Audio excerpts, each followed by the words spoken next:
উমা, কি করেছো গো? এত কিছু রান্না করেছো?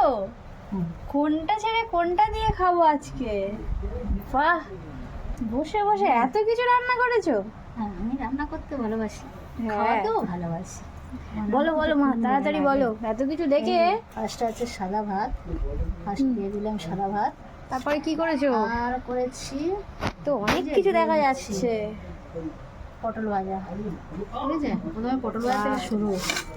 পটল ভাজাই তো আমার খুব প্রিয়। এই যে রুই মাছের পেটি, এটা পেটি ভাজা, ঠিক আছে? আচ্ছা, মাছ ভাজা খুব ভালো। তারপরে দিয়ে দিচ্ছি তারপরে তোমার আলু ভাজা। এটা আলু ভাজাটা সকালের আলু ভাজা, এইসব মুড়ি ঠিক খাওয়া আছে। আছে, সকালের আলু ভাজা। আর যে আর করেছি কি? এই যে স্পেশাল চিংড়ি ভাপা।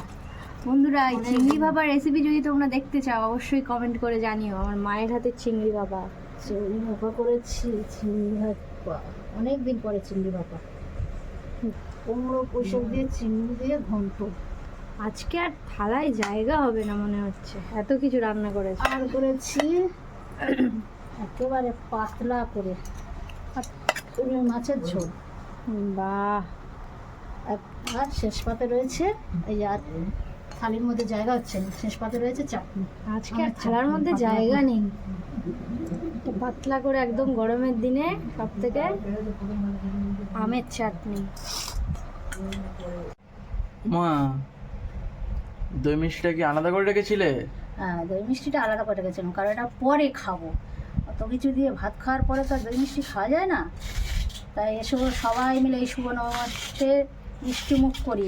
রসগোল্লা আর কেমন লাগে? আমার তো দারুণ লাগে রসগোল্লা। কটা কটা দেবো? দাও না, 4-5 পিস দাও না। আমার তো দারুণ লাগে রসগোল্লা, দারুণ লাগে। ভাত খাওয়ার পরে উঠে একটু দই মিষ্টি খেতে হয়। আর দেবো? এই তো দারুণ লাগছে দইটা।